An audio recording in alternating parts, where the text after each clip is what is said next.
Buenos días, tardes, noches.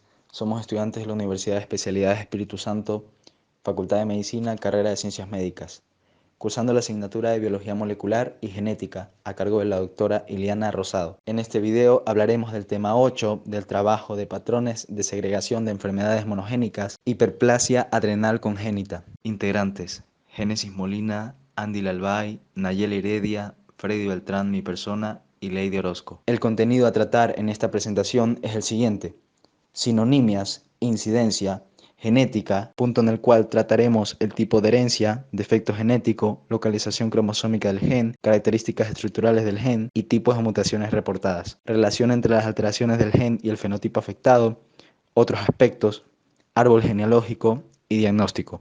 Sinonimia e incidencia. Su sinonimia más conocida es la hiperplasia suprarrenal congénita o síndrome adrogenital. Su incidencia es que los resultados de diferentes programas de tamizaje en el mundo demuestran que la hiperplasia suprarrenal congénita es relativamente común. En la mayoría de las poblaciones, la deficiencia de 21-hidroxilasa se detecta en aproximadamente 1 en 16.000 nacimientos. En América, la prevalencia de hiperplasia suprarrenal congénita es de 1 a 15.000. Sin embargo, este valor es menor en la población afroamericana, que es de 1 a 42.000. Retrospectivamente se encontró datos de 182.000 recién nacidos tamizados, de los cuales se encontraron 214 casos positivos para hiperplasia suprarrenal congénita, por lo que se concluye que existe una prevalencia en el Ecuador de 11.7 casos por cada 10.000 recién nacidos tamizados durante el periodo de noviembre y marzo. Vamos a hablar de genética. Comenzaremos con el tipo de herencia. La hiperplasia suprarrenal congénita presenta una herencia de tipo autosómica recesiva. Esto significa que para que se exprese la enfermedad deben de estar presentes dos copias de un gen normal. Por lo tanto, hay una probabilidad del 25% de que se desarrolle la enfermedad, un 25% de probabilidad de que se encuentre sano y un 50% de que sea portador, lo que significa que la persona se va a encontrar sana, pero va a poder transmitir la enfermedad a su descendencia. El defecto genético. Este se va a presentar de tres formas. Dos de ellas se expresan fenotípicamente durante la vida fetal y se denominan como formas clásicas. Dentro de las formas clásicas podemos ver dos variantes. Una que incluye una forma severa, en donde está alterado la síntesis de cortisol y aldosterona, el cual va a adquirir el nombre de perdedora de sal. La segunda forma es menos severa y se va a caracterizar por una ambigüedad genital y la virilización de los genitales externos en el sexo femenino. Y pubertad precoz, que es cuando la pubertad comienza antes de los 8 años en las niñas y antes de los 9 en los niños. Esta variante no va a tener una pérdida de sal. En esta forma clásica de la enfermedad, ambas van a tener un exceso en la producción de andrógenos adrenales, lo que va a resultar en la utilización de los genitales externos en el sexo femenino. La tercera forma se denomina no clásica. También presenta un exceso en la producción de andrógenos adrenales. Sin embargo, esta se manifiesta en la adolescencia. Localización cromosómica del gen. El gen de esta enfermedad se llama CPY21A y se va a encontrar en el brazo corto del cromosoma 6, en la banda 21.3. Vamos a seguir con las características estructurales del gen. Este gen va a presentar una longitud de 30 kilobases y un número de 6 exones. Finalmente vamos a hablar del tipo de mutaciones reportadas. La forma clásica va a presentar la I172N, la R356W, la Q318X y la denominada Cluster X6. Por otro lado, la forma no clásica va a presentar la P30L y la B281L. La hiperplasia suprarrenal congénita engloba todos los trastornos hereditarios de la esteroidogénesis suprarrenal del cortisol. Hay 7 formas clínicas de hiperplasia suprarrenal congénita, pero en realidad la más frecuente es el déficit de 21-hidroxilasa. Es en este en el que se produce como un defecto grave de cortisol, aldosterona y también hay un hiperandrogenismo, que es cuando la viralidad de la mujer es afectada. El déficit de cortisol se produce en realidad por un aumento de la producción de la hormona adrenocorticotropa y también luego de este hay una hiperestimulación de la corteza adrenal. Como mencioné, hay 7 formas clínicas y entre ellas está el déficit de 21-hidroxilasa, pero también hay otras. El déficit de 11-beta-hidroxilasa, el déficit de 3-beta-hidroxiesteroide deshidrogenasa, el déficit de 17-alfa-hidroxilasa, la hiperplasia suprarrenal congénita lipoidea, la deficiencia de la enzima P450, la deficiencia de la enzima P450 óxido reductasa. Como expliqué hace un rato, el déficit de 21-hidroxilasa es el más frecuente y se clasifica en 2 formas. Las clásicas, que es en realidad la pérdida salina y virilizante simple, y la no clásica, que es la sintomática y críptica. La forma clásica es la que impide la existencia de un hiperandrogenismo, que es la aparición, como mencioné, de macrogenitosomía en el varón. Es como que un grado variable de virilización de los genitales externos.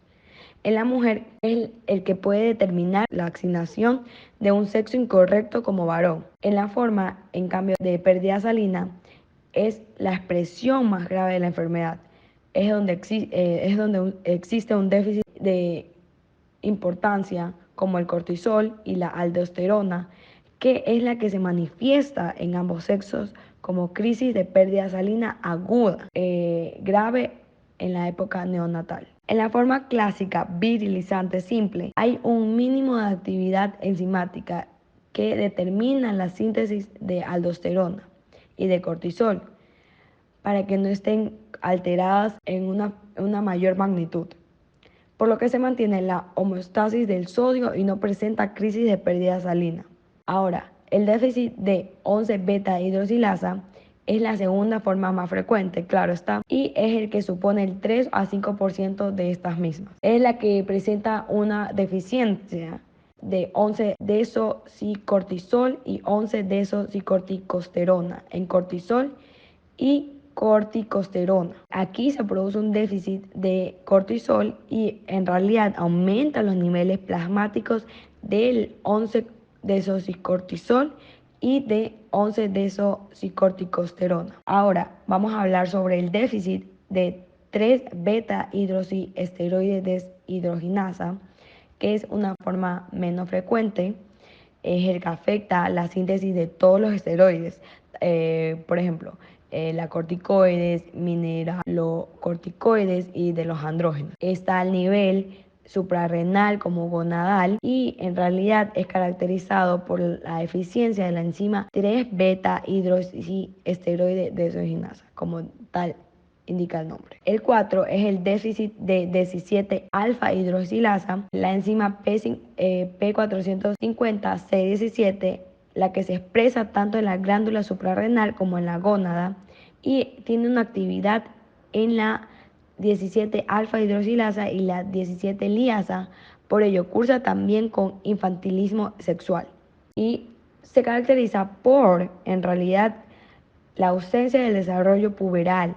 El quinto es la lipoidea, que quiere decir que hay un déficit de la proteína steroidogenic acute regulatory protein, que es una forma clínica de la más rara y grave, porque es un defecto en esa proteína, que es una proteína esencial para el transporte del colesterol al interior de la mitocondria. Se caracteriza por un déficit grave de todos los esteroides suprarrenales y gonadales y también por ser muy rara. El sexto es la deficiencia de la enzima P450 side chain cleavage. Esta enzima cataliza el paso del colesterol dentro de la mitocondria y se denomina 20 o 22 desmolasa por catalizar la ruptura de la cadena lateral del colesterol entre los carbonos 20 y 22. La deficiencia de la enzima P450 óxido reductasa, que es la enzima que interviene en la actividad de ciertas enzimas como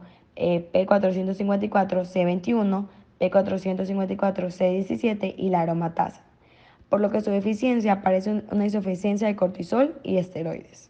Otros aspectos a tomar en cuenta. Varios estudios demuestran que la disomía uniparental está presente en esta enfermedad. Por lo tanto, la relevancia clínica de la disomía uniparental depende principalmente de que el cromosoma implicado sea uno de los 6 cromosomas que presentan regiones sujetas a imprinting, como los cromosomas 6, 7, 11, 14, 15 y 20. La heterogeneidad de la hiperplasia adrenal congénita es más compleja de lo que se esperaría para un trastorno autosómico recesivo en el que la expresión de la proteína defectuosa se limita a la corteza suprarrenal. Es probable que esta complejidad se deba a variantes genéticas en los receptores andrógenos. También está presente la expresividad variable y la penetrancia. Árbol genealógico. Antes de empezar vamos a dar una explicación introductoria para dar por entendido los temas que vamos a tratar. Recordemos que los cuadrados representan a los individuos de sexo masculino. A su vez, los círculos representan a los individuos de sexo femenino. Cuando la figura está coloreada, esto representa que el individuo está afectado por la enfermedad, como por ejemplo en este caso. Y cuando la figura está en blanco, esto representa que el individuo es sano, refiriéndose a que no presenta la enfermedad. Si la figura está tachada, esto representa que el individuo ha fallecido. Y el doble enlace representa la presencia de un matrimonio consanguíneo.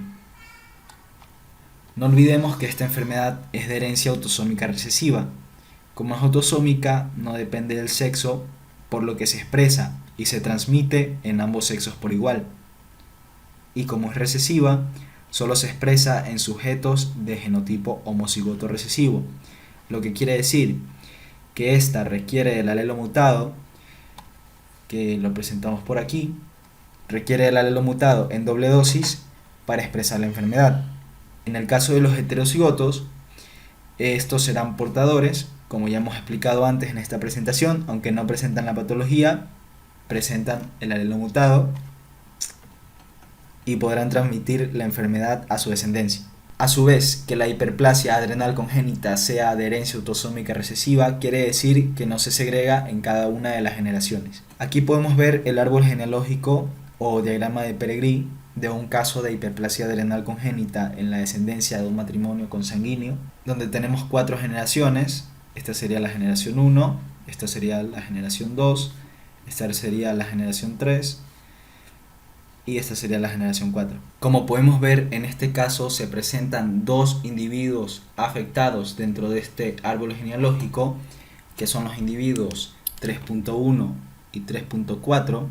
Estos son hijos de este matrimonio consanguíneo, que por cierto vale aclarar que en las alteraciones recesivas muy infrecuentes es común que los padres del afecto sean consanguíneos. Los individuos 2.1 y 2.2, que son de genotipo heterocigoto, como se presenta aquí, pero de fenotipo son portadores, es decir, que presentan el alelo mutado, pero no se expresa, por lo tanto no presentan la patología.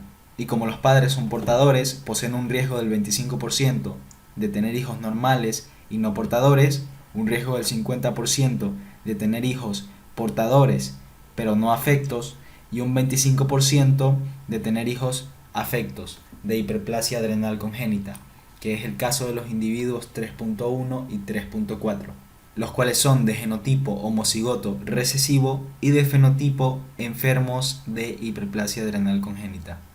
Como vemos, el individuo 3.1 ha fallecido, y si el individuo 3.4 se empareja con otro individuo que sea de igual manera afectado por esta enfermedad, el 100% de su descendencia será afectada. Diagnóstico. El diagnóstico de hiperplasia suprarrenal congénita podría comprender las siguientes pruebas. Análisis prenatales. Las pruebas para diagnosticar la hiperplasia suprarrenal congénita en fetos se puede realizar cuando hay hermanos que padecen la enfermedad o familiares que portan el defecto genético. Se pueden hacer estas pruebas. Amniocentesis.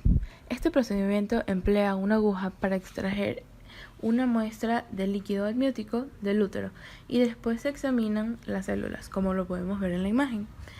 Análisis de vellosidades corínicas. Este análisis consiste en extraer células de placenta para examinarlas.